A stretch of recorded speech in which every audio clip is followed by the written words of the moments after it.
अस्सलाम वालेकुम नाजरीन। जब शाम का अंधेरा फैल गया तो मैं इस ख्याल से मंदिर के बड़े दरवाजे की तरफ चल पड़ा कि मैं जाकर किसी दुकान से सिली सिलाई कमीज पतलून खरीद कर पहनता हूँ ताकि इस खतरनाक हुलिये से तो निजात मिले। जैसे ही मैं मंदिर के बड़े गेट के करीब आया, मैंने पुलिस की एक गाड़ी सड़क पर से आकर वहाँ रुकती देखी। गाड़ी के रुकते ही 3-4 पुलिस के सिपाही गाड़ी में से छलांगे लगाकर बाहर निकले और मंदिर की तरफ बढ़े। मैं वहीं से पलट गया और तेज तेज कदमों से चलता मंदिर के आकब में आया और बाहर निकलने का कोई रास्ता तलाश करने लगा। एक जगह छोटा सा दरवाज़ा बना हुआ था जहाँ एक साधु ज़मीन पर बैठा सल्फे के लंबे लंबे कश लगा रहा था। मुझे ये सोचने की फुर्सत ही नहीं थी कि यह दरवाज़ा किस तरफ निकलता है। मैं जल्दी जल्दी चलता दरवाजे से निकल गया। दूसरी तरफ मंदिर के टीले की ढलान थी। नीचे एक गहरी खाई थी जिसमें पानी बह रहा था। मैं ढलान से उतरकर खाई के साथ साथ चलने लगा। ये गंदे पानी का नाला नहीं था, ये कोई बरसाती नाला था। उसमें इलाके का गंदा पानी भी गिरता था। नाले के साथ चलते चलते मैं एक पुली के पार आ गया। चढ़ाई चढ़कर मैं पुली पर से होता हुआ शहर की तरफ जाने की बजाय दूसरी तरफ जहाँ बहुत से दरख्तों के झुंड थे मुड़ गया। मैं इस बात से बिल्कुल बेखबर था कि मैं उस रास्ते पर पड़ गया हूँ जो आगे जाकर भोपाल के खतरनाक जंगलों में निकल जाता है। लेकिन उस वक्त मुझे किसी तरह अपने आप को पुलिस की गिरफ्त से बचाना था। सूरज गरूब हो चुका था और दरख्तों के नीचे रात का अंधेरा फैलने लगा था। यह एक छोटा सा कच्चा रास्ता था जो दरख्तों के नीचे झाड़ियों के दरमियान से आगे जा रहा था। मेरे लिए इस किस्म का माहौल कोई अजनबी नहीं था। इससे पहले मैं होशंगाबाद के घने जंगलों में कमांडो ट्रेनिंग के दौरान काफ़ी वक्त गुजार चुका था। फिर मैं जंगल में ज़्यादा दूर नहीं जाना चाहता था। मैं चाहता था कि जंगल में कुछ दूर आगे जाकर मुझे कोई ऐसा महफूज ठिकाना मिल जाए जहाँ मैं रात गुजार सकूँ और सुबह का उजाला होते ही यहाँ से दूर किसी दूसरी तरफ निकल जाऊँ। दिन की रोशनी में जंगल इतना खतरनाक नहीं होता। वैसे भी मैं निहत्था था। मेरे पास ना तो कोई पिस्तौल थी और ना कोई कमांडो चाकू था। अचानक मुझे तबले हारमोनियम की आवाज़ आई। मैं बड़ा हैरान हुआ कि इस जंगल में हारमोनियम कौन बजा रहा है। आवाज़ कुछ फासले से आ रही थी। उस वक्त मैं झाड़ियों की ऊंची ऊंची घास के दरमियान में से गुजर रहा था। ज़रा आगे जाकर कच्चा रास्ता एक तरफ मुड़ गया। मैंने कुछ फासले पर बिजली के बल्ब की रोशनी देखी। मैं इस ख्याल से रोशनी की तरफ चल पड़ा कि ये कोई गाँव ही हो सकता है। यहाँ मुझे रात गुजारने के लिए कोई जगह मिल जाए। हारमोनियम और तबले की आवाज़ जहाँ रोशनी हो रही थी उसी तरफ से आ रही थी। फिर घुंघरों की आवाज़ भी आने लगी। लगता था वहाँ शादी ब्याह की कोई तकरीब है और मुजरा हो रहा है। मैं उस तरफ जाने वाले रास्ते से हटकर दूसरी तरफ से होकर उधर चलने लगा। जैसे जैसे आगे बढ़ रहा था तबले हारमोनियम और घुंघरों की आवाज़ करीब आ रही थी। अब किसी औरत ने गाना शुरू कर दिया था। ज़रा करीब जाकर मैंने देखा कि एक मकान के आगे दरख्तों के दरमियान शामियाना लगा है और नीचे एक औरत जर्क बर्क लिबास में तबले की थाप पर रक्स कर रही है। कुछ लोग उसके इर्द गिर्द देरे की शक्ल में बैठे थे। मैं उन लोगों की मुरली से पीछे निकलकर कोई पनाह का तलाश करना चाहता था। यह छोटा सा गांव था। रात के अंधेरे में कुछ मकानों के खाके नजर आ रहे थे। इस किस्म के देहात में जानवरों को बांधने के लिए बाड़े ज़रूर बने होते हैं। मैं इस किस्म की जगह की तलाश में था। जैसे ही मैं ब्याह शादी की तकरीब वाले मकान के नज़दीक से गुजरा, एक आदमी अचानक किसी तरफ से निकलकर मेरे सामने आ गया और हाथ बांधकर बोला, महाराज हमारे धन भाग के आप जैसे महात्मा के दर्शन हो गए। मैं अभी तक साधु जोगियों वाले हुलिये में ही था। मैं वहीं रुक गया। उस आदमी ने ऊंची आवाज में जिधर डांस हो रहा था उधर मुंह करके कहा, अरे गिरधर लाल देख, महात्मा जी ने प्रवेश किया है। अरे तेरा बेटा बड़ा होकर अफसर बनेगा। बड़ा अच्छा शगुन हुआ है रे। गाने बजाने वाली मुरली से एक नौजवान जिसने हिंदू की तरह धोती बांध रखी थी दौड़ता हुआ आया। जहाँ हम खड़े थे वहाँ तंबू के नीचे लगे बड़े बल्ब की काफ़ी रोशनी पड़ रही थी। नौजवान ने, जिसका नाम गिरधर लाल था, आते ही मेरे कदमों को छुआ और हाथ जोड़कर बोला, महाराज मैं कितना सौभागी हूँ कि आपने मेरे बच्चे के जन्मदिन पर दर्शन दिया। मुझे नाराज ना कीजिएगा। मुझे सेवा करने का मौका दें। कुछ और लोग भी आ गए जो इस नौजवान के दोस्त और रिश्तेदार लगते थे। सब ने मेरे पाँव छुए और हाथ बांध कर खड़े हो गए। अब अगर मैं वहाँ से चला जाता तो कोई फर्क नहीं पड़ता था। इन लोगों ने मुझे देख लिया था। मैंने हाथ उठाकर कहा, हम जोगी सन्यासी लोग हैं, दुनियादारी के झमेलों से दूर ही रहते हैं, परंतु मुझे मजबूर करते हो तो चले चलते हैं।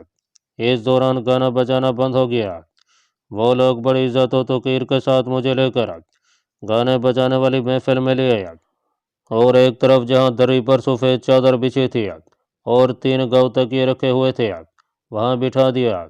मालूम हुआ कि गांव के एक नौजवान गरधर लाल के यहाँ पहली औलाद एक लड़का पैदा हुआ था और इस खुशी में उसने शहर से एक गाने बजाने वाली को मुजरा करने के लिए बुला रखा था।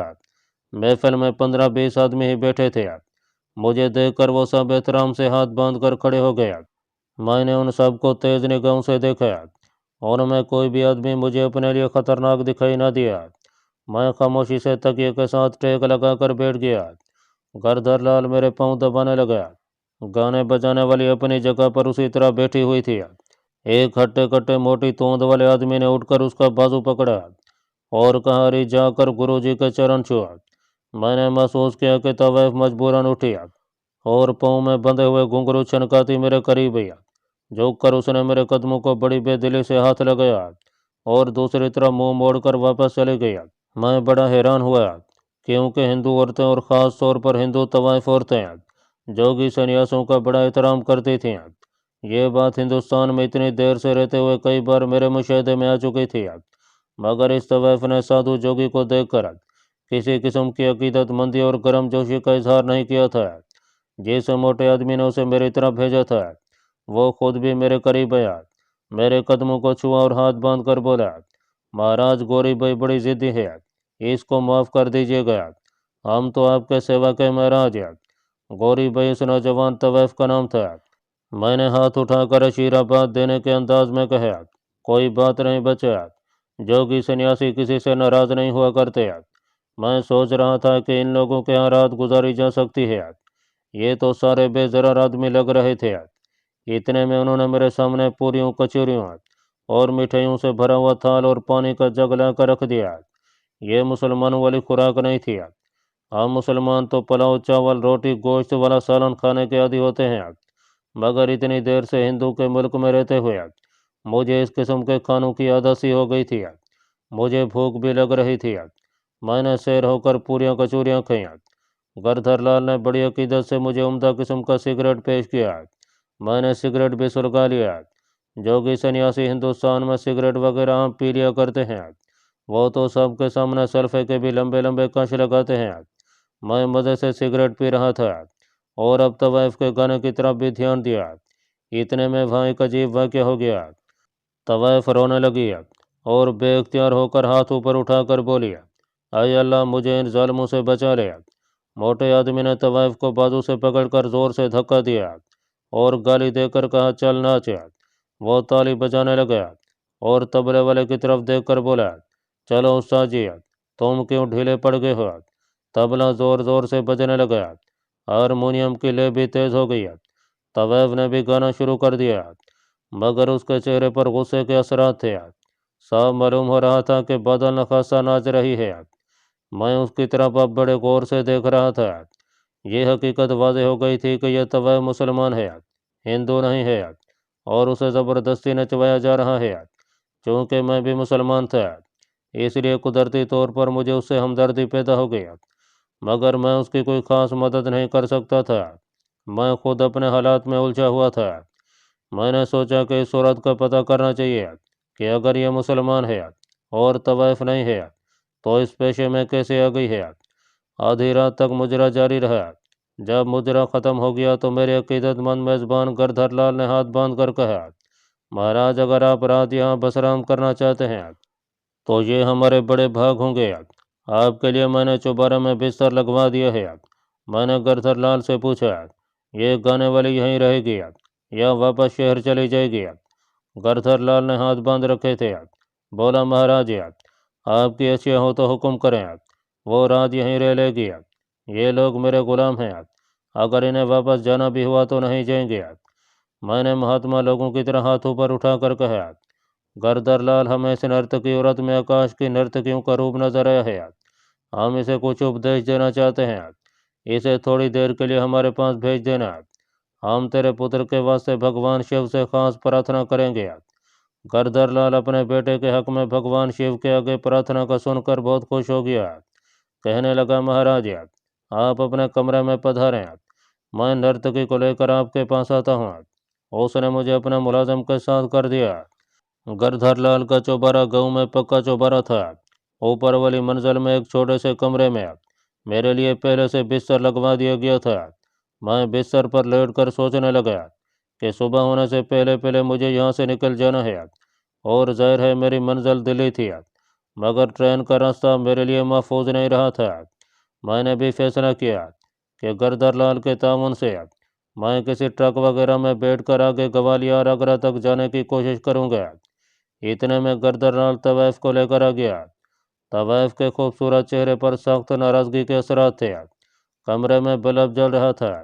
जिस चरपाई के बिस्तर पर मैं नीम दराज था, उसके पास ही लोहे की 2 कुर्सियां और छोटी सी तपई पड़ी थी। गरदर लाल हाथ बांध कर बोला, महाराज आपकी दासी हाजिर है। इतना कहा और कमरे से निकल गया। तवाइफ वहीं दरवाजे के पास खड़ी मुझे नफरत अंगेज आंखों से देख रही थी। मुझे उससे किसी किस्म का कोई लालच नहीं था। मैं तो सिर्फ उससे यह दरियाफ्त करना चाहता था कि अगर वो मुसलमान औरत है और इस पेशे को पसंद भी नहीं करती तो फिर वो इन कंजर किस्म के लोगों के साथ क्यों रह रही है। मैंने उसे कुर्सी पर बैठने का इशारा किया। तवाइफ वहीं खड़ी रही। जब मैंने उसे ज़बान से कहा कि बैठ जाओ नर्तकी, तो वह गुस्से में आकर बोली, तुम महात्मा हो गए अपने घर पर हो गया या इन हिंदू के लिए हो गया, मैं तुम्हें कुछ नहीं समझती। मैं तुमसे बिल्कुल नहीं डरती। मुझे मालूम है कि तुमने मुझे यहाँ किस लिए बुलाया है, लेकिन एक बात याद रखो, मैं मुसलमान हूँ, सिवाय खुदा की ज़ात के और किसी से नहीं डरती। अगर तुमने मुझे हाथ भी लगाया तो मैं तुम्हारा सर फाड़ दूंगी। तवाइफ का उर्दू बोलने का लहजा पंजाबी था। साफ लग रहा था कि वो पंजाबी लड़की है, मगर सवाल ये पैदा होता था कि एक मुसलमान पंजाबी लड़की इन लोगों के पास इतनी दूर कैसे आ गई, क्योंकि मशरकी पंजाब में तो हिंदुस्तान की तकसीम के बाद एक भी पंजाबी ख़ानदान पीछे नहीं रहा था। या तो वो लोग काफिलों की शक्ल में सारे के सारे पाकिस्तान की तरफ हिजरत कर गए थे, या सिखों हिंदू ने उन्हें उनके घरों या खेतों या रेलवे स्टेशनों पर बाल बच्चों समेत शहीद कर दिया था। मैंने तवाइफ की तरफ हाथ उठाकर कहा, नर्तकी, हम तुम्हें कुछ नहीं कहेंगे। उसने दुरुस्त लहजे में कहा, तो फिर मुझे यहाँ किस लिए बुलाया है तुमने, मैं जाती हूँ। जब वो जाने लगी तो मैंने उसे आवाज़ देकर कहा, ठहरो नर्तकी, अगर मैं तुम्हें यह कहूँ कि मैंने तुम्हें इस गुनाह की दलदल से निकालने का फैसला किया है तो क्या तुम मेरे साथ चली चलोगी। तवाइफ लड़की ने पलटकर मेरी तरफ देखा और नफरत से कहा, तुम हिंदू हो, मैं मुसलमान हूँ, तुम मुझे यहाँ से क्यों निकालोगे। ऐसा फरेब मैं कई बार पहले भी खा चुकी हूँ, लेकिन गुनाह की एक दलदल से निकलकर दूसरी दलदल में गिरा दी गई।